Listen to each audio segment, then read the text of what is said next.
नमस्कार दोस्तों, मैं शोभित मिश्रा स्वागत करता हूं आप सभी का अपने YouTube चैनल यूनिक सॉल्यूशन में। हम लोग इतिहास की श्रृंखला में आधुनिक भारतीय इतिहास को समझ रहे थे और उसमें हम लोगों ने यूरोपियों के आगमन की श्रृंखला को चालू कर रखा था।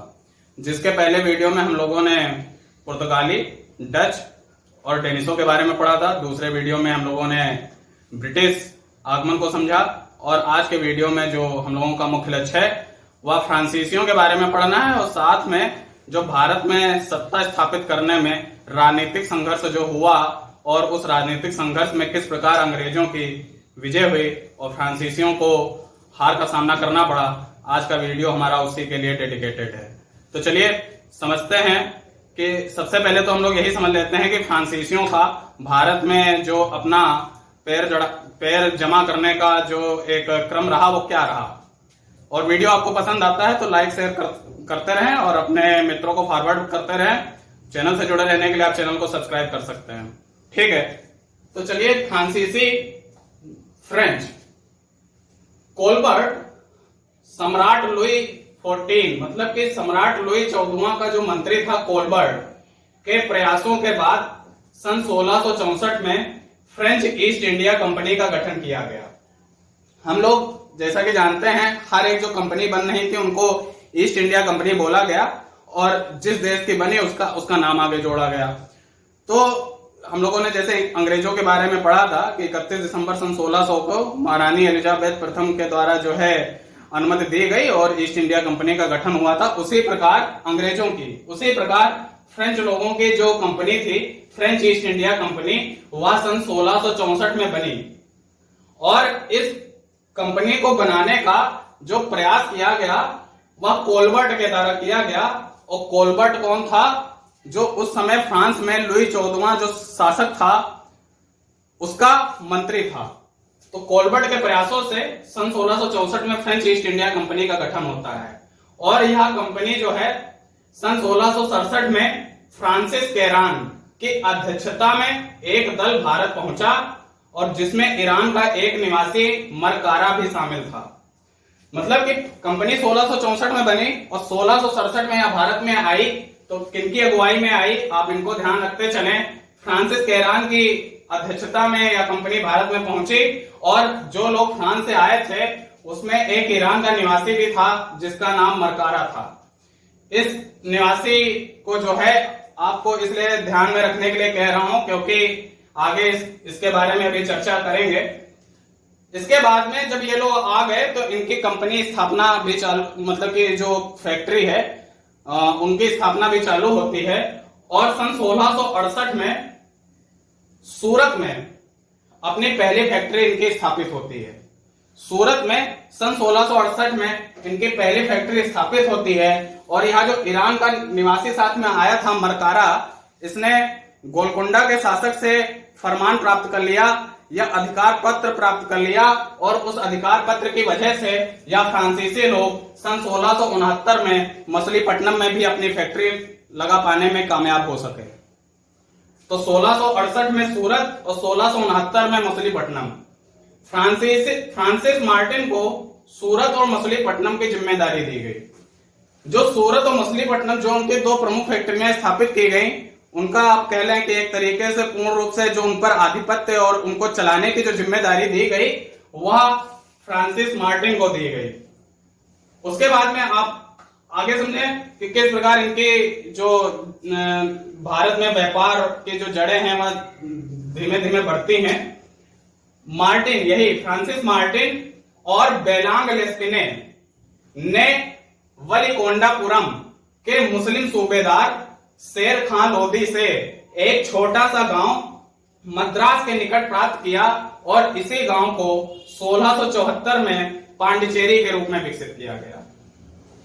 तो जरा आप समझें। और आगे लिखा है कि जो 1701 में पूर्व की फ्रांसीसी बस्तियों का केंद्र बना।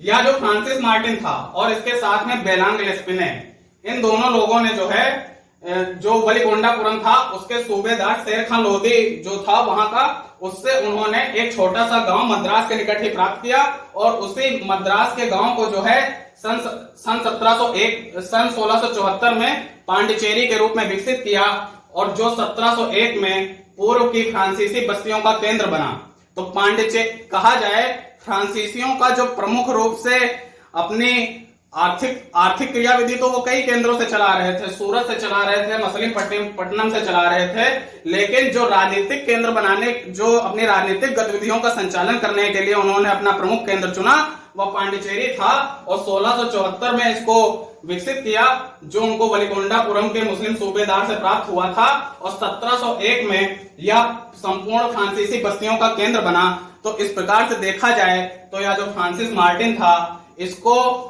भारत में फ्रांसीसी बस्तियों के स्थायी बसावट का कह सकते हैं जनक कहा जा सकता है। मतलब कि फ्रांसिस मार्टिन ने जो फ्रांसीसी जो एक अपनी प्रभुसत्ता हासिल करने की कोशिश कर रहे थे, उसको स्थापित करने में या उसकी जड़ें मजबूत करने में एक मुख्य भूमिका निभाई। उसके बाद में अब दक्षिण की तरफ यह जो फ्रांसीसी हैं, यह अपना प्रभुत्व लगभग स्थापित कर चुके हैं और इनकी मंशाएं अब उत्तर भारत की तरफ भी आ रही हैं। तो यह अब उत्तर भारत की तरफ उस समय राजनीतिक शक्ति का केंद्र बंगाल हुआ करता था। तो बंगाल में फ्रांसीसियों ने मुगल सूबेदार शाइस्ता खां उस समय बंगाल में मुगल सूबेदार था। शाइस्ता खां से भूमि प्राप्त कर 1690 से 92 के बीच में 1690 से 92 के बीच में बहुत प्रसिद्ध चंद्रनगर नामक प्रसिद्ध केंद्र की स्थापना की। तो बंगाल में आपको जो कुछ भी इस पे पॉइंट लिखे दिखे आ रहे होंगे, यह सभी आपकी परीक्षाओं के लिए जरूरी हैं। बस मैं उसमें से एक छोटा सा काम यह कर रहा हूं कि उन पॉइंट्स को हल्का सा एक्सप्लेन करके आपके सामने रख रहा हूं। 1690 से 92 में चंद्रनगर नामक प्रसिद्ध केंद्र की स्थापना बंगाल में की गई और शाइस्ता खान ने इसके लिए भूमि प्रदान की। पांडिचेरी को डचों ने 1693 में अपने कब्जे में ले लिया। अच्छा हुआ क्या, उस समय यूरोप में कोई काम अगर होता था तो उसका प्रभाव भारत में हो जाता था, क्योंकि ये जो सारी कंपनियां थी, ये यूरोप की कंपनियां थी, यूरोप के देशों की कंपनियां थी। तो अगर यूरोप में किसी प्रकार का विवाद हो रहा है तो उसका प्रभाव भारत में देखने को मिल जाता था। और यहां तक कि विश्व के जो अन्य उपनिवेश थे, जहां पे अन्य जो वो देश थे, उनकी कॉलोनियां थी, वहां पर भी वो विवाद देखने को मिलते रहते थे। तो उसी तरीके से जब यूरोप में फ्रांसीसी और डचों के बीच में विवाद हुआ, तो उसी विवाद का प्रभाव, और इसका एक उदाहरण हम लोग पिछले वीडियो में भी देखे थे कि वहां पे जब इंग्लैंड के राजकुमार चार्ल्स और कैथरीन, पुर्तगाली जो वो राजकुमारी थी कैथरीन का विवाह होता है, तो अंग्रेजों को भारत में जो है बंबई बंदरगाह प्राप्त हो जाता है। तो उसी तरीके से यूरोप में डचों और फ्रांसीसियों के बीच जब मतभेद हुए, भारत में भी मतभेद होना लाजमी था और पांडिचेरी को डचों ने 1693 में अपने कब्जे में ले लिया। जो पांडिचेरी जो उनका मुख्य राजनीतिक केंद्र बन गया था, जिसको फ्रांसिस मार्टिन ने जो है उसको एक तरीके से विकसित किया, और उस केंद्र को 1693 में डचों ने अपने कब्जे में ले लिया और 5 वर्षों तक इसे अपने कब्जे में रखा। और सन 1697 में रिजविक की संधि द्वारा यह फ्रांसीसियों को लौटाया गया। सन 1697 में रिजविक की संधि द्वारा जो यह पांडिचेरी था, यह डचों ने फ्रांसीसियों को वापस किया।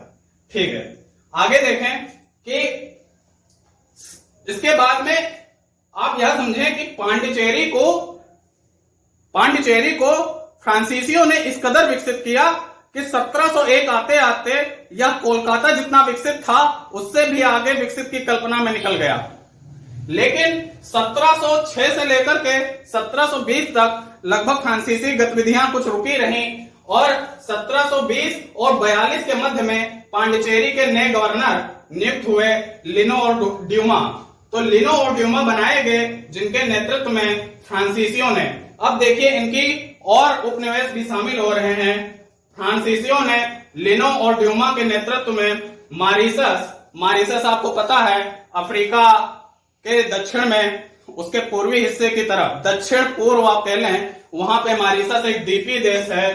तो मारिशस, माहे और कराइकल पर अपना अधिकार कर लिया। किसने? फ्रांसीसियों ने मारिशस, माहे और कराइकल पर अपना अधिकार कर लिया।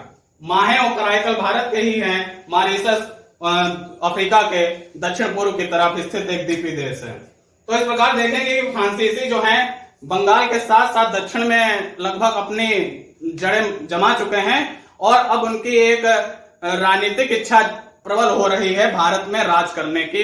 लेकिन उनसे पहले अंग्रेज भारत में थे, उनकी इच्छाएं कुछ ज्यादा ही थीं और उनकी जो सेनाएं थीं और फ्रांसीसियों की सेनाएं लगभग दोनों समानताएं ही थीं। तो अगर भारत में उनको राजनीतिक शक्ति हासिल करनी है तो उनको टकराना पड़ेगा अंग्रेजों से, और वही जो दोनों के बीच में टकराहट हुई उन्हीं को बोला जाता है आंग्ल फ्रांसीसी संघर्ष। और आंग्ल फ्रांसीसी संघर्ष जो है इसमें अंग्रेजों ने फ्रांसीसियों को किस तरीके से पराजित किया, तो चलिए प्रारंभ करते हैं आंग्ल फ्रांसीसी संघर्ष या अंग्रेज फ्रांसीसी संघर्ष। तो भारत में एंग्लो फ्रेंच युद्ध ऑस्ट्रिया के उत्तराधिकार के युद्ध से आरंभ हुआ। तो ये बात मैं आपको पहले से ही कह रहा हूं कि ये सारी कंपनियां यूरोप की हैं, यूरोप का कोई प्रभाव होगा भारत में, उसका जो है यूरोप में अगर कोई घटना हो रही तो भारत में उसका प्रभाव जरूर देखने को मिल जाएगा। तो यूरोप में ऑस्ट्रिया, विश्व इतिहास में जब हम लोग पढ़ेंगे तो यह समय और जो इस समय यह सारी घटनाएं हो रही हैं, यह सारी समान घटनाएं ही हैं। तो उस समय यूरोप में ऑस्ट्रिया के उत्तराधिकार सन 1740 की यह बात चल रही है और ऑस्ट्रिया के उत्तराधिकार से संबंधित युद्ध आरंभ हो चुका था। तो जब यूरोप में अंग्रेज और फ्रांसीसी भिड़ चुके थे तो भारत में उनका भिड़ना लाजमी था और साथ साथ में वो दोनों एक दूसरे से भिड़ने का मौका ही ढूंढ रहे थे कि कब हम लोग एक दूसरे से युद्ध में संलग्न हो और दूसरे को पराजित करके अपनी सत्ता स्थापित करें। तो उसी के जरिए कर्नाटक, और यह सारे युद्ध कर्नाटक के क्षेत्र में लड़े गए, तो इन युद्धों को कर्नाटक के युद्ध के नाम से इतिहास में बोला जाता है। और यह सारे युद्ध 3 युद्ध हुए और 3 युद्धों में हम लोग इनका अध्ययन प्रारंभ करते हैं। तो कर्नाटक का प्रथम युद्ध सन 1746 से लेकर 48 तक चलता है। सन 1700, इसकी समय सीमा जरूर याद रख लें कि सन 1746 से 48 तक कर्नाटक का प्रथम युद्ध चलता है। अब समझें इस युद्ध के बारे में थोड़ा सा। जब यह युद्ध प्रारंभ हुआ उस समय जो पांडिचेरी था, फ्रांसीसियों का एक तरीके से राजनीतिक केंद्र, वहां का गवर्नर डुप्ले था और यह बहुत दूरदर्शी व्यक्ति था, बहुत ही कुशल व्यक्ति था। और अगर यह भारत में रह जाता तो विश्वास करिए हम लोग अंग्रेज नहीं फ्रांसीसियों के गुलाम होते। तो पांडिचेरी का गवर्नर डुप्ले था और तथा मद्रास का गवर्नर निकोलस मोर्स था। मद्रास अंग्रेजी शासन के अंतर्गत है और जो पांडिचेरी है वह फ्रांसीसी शासन के अंतर्गत है। तो पांडिचेरी के गवर्नर डुप्ले और मद्रास के गवर्नर निकोलस मोर्स, यह दोनों थे। तो हुआ क्या कि जो मद्रास का गवर्नर था निकोलस मोर्स, और यह जो डुप्ले था यह जानता था कि जो है हम लोग, जो फ्रांसीसियों की जल शक्ति है या जल सेना है वह अंग्रेजों के मुकाबले बहुत कम है। मैं बता रहा हूं कि डुप्ले दूरदर्शी था, तो उसने इस बात का पहले ही अनुमान लगाया कि उसकी जो जल सेना है वह अंग्रेजों के मुकाबले कमजोर है। तो वह जो है पहले मद्रास के गवर्नर निकोलस मोर्स से मिलता है और कहता है कि हम लोग एक दूसरे के प्रति तटस्थ, मतलब कि एक दूसरे के प्रति न्यूट्रल रहेंगे, हम लोग आपस में आक्रमण नहीं करेंगे। और निकोलस मोर्स जो है उसको केवल सांत्वना दे देता है, लेकिन इस बात का आश्वासन नहीं देता है कि वह उस पर आक्रमण नहीं करेगा, क्योंकि निकोलस मोर्स को जो है इंग्लैंड से पहले ही फरमान मिल चुका है कि कैप्टन बर्नार्ड की जो है अगुवाई में एक समुद्री जहाजी बेड़ा उनकी मदद के लिए मद्रास की तरफ रवाना हो चुका है। अच्छा, जब डुप्ले देखता है, और यह दोनों जो थे यह पांडिचेरी और मद्रास यह दोनों कर्नाटक राज्य के अंतर्गत आते हैं। तो जब डुप्ले देखता है कि अंग्रेजों की मदद के लिए इंग्लैंड से जहाजी बेड़ा आ रहा है, तो डुप्ले भी अपने मॉरिशस वाले जो उनका कॉलोनी था, मॉरिशस वाली कॉलोनी पे जो उस समय गवर्नर था वह ला बुर्डेने को वो पत्र लिखता है कि आप आइए और हमारी मदद कीजिए, क्योंकि अंग्रेजों की तरफ से उनकी जल सेना की मदद करने के लिए कैप्टन बर्नार्ड की अध्यक्षता में जो है सिप आ रहा है।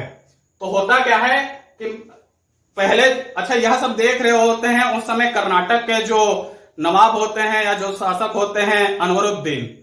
तो डोपले जो है अनवरुद्दीन से भी मिलता है और अनवरुद्दीन से यह बात करता है कि वह अंग्रेजों को समझाए कि वो युद्ध ना करें। अनवरुद्दीन इस बात से सहमत होते हैं और अंग्रेजों से जब कहते हैं तो अंग्रेज भी मान जाते हैं और युद्ध नहीं होता है, क्योंकि वह भी अनवरुद्दीन को गुस्सा नहीं करना चाहते थे। अभी उनकी सत्ता हासिल नहीं हो गई है तो वो शासकों से सीधे सीधे लड़ाई नहीं कर सकते हैं। लेकिन जब यह ला बुर्डेने भारत आ जाता है, ला बुर्डेने भारत आ जाता है, तो जो डोपले पहले लड़ाई से पीछे हट रहा था वही लड़ाई में कूद पड़ता है और ला बुर्डेने की मदद से उसने मद्रास पर आक्रमण कर दिया और मद्रास को अपने कब्जे में ले लिया। मद्रास को अपने कब्जे में ले लिया तो मद्रास अब अंग्रेजों के कब्जे से हट के फ्रांसीसियों के कब्जे में चला गया। अब यह जो दो व्यक्ति हैं, एक तो डोपले और ला बुर्डेने, इन दोनों की इच्छाएं अलग थी। डोपले चाहता था कि वह मद्रास को फ्रांसीसियों के अंतर्गत ही रखे और जबकि ला बुर्डेने चाहता था कि मद्रास को अंग्रेजों को वापस कर दिया जाए और उसके बदले कुछ ना कुछ धन अंग्रेजों से ले लिया जाए। तो जब साथ में या दोनों थे तो डोपले ने ला बुर्डेने की बात मान ली और अंग्रेजों से 4 लाख पाउंड रुपया लेकर के फ्रांसीसियों को, अंग्रेजों को मद्रास वापस कर दिया। लेकिन डोपले के वापस जाने के बाद, उसके ला बुर्डेने के वापस जाने के बाद में डोपले ने जो है मद्रास पे पुनः कब्जा कर लिया और जो है कई अंग्रेज अधिकारियों को बंदी बना लिया।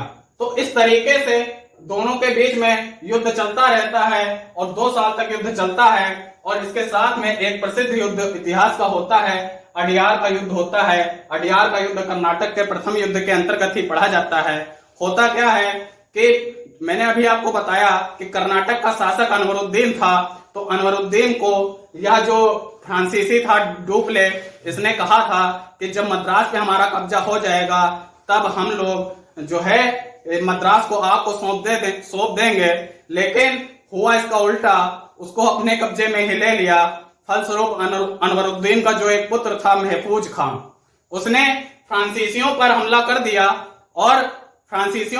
दिया लेकिन वह एक बड़ी सेना लेकर हमला किया। लेकिन फ्रांसीसियों की एक छोटी सी सेना ने अडियार नामक स्थान पर जो अनवरुद्दीन की सेना थी या अनवरुद्दीन के पुत्र महफूज खां की सेना थी उसको हरा दिया। और इस तरीके से भारत के शासकों की उस समय की जो राजनीतिक शक्ति थी इसका संज्ञान हुआ और वह इस बात से परिचित हुए कि भारत में जो हम लोग आसानी से राज करने में सफल हो सकते हैं। या इन युद्धों का महत्व के बारे में हम लोग लिख सकते हैं। लेकिन अडियार के युद्ध में आप समझ गए कि अनवरुद्दीन के पुत्र महफूज खां ने जब हमला किया तो फ्रांसीसियों ने आसानी से पराजित कर दिया।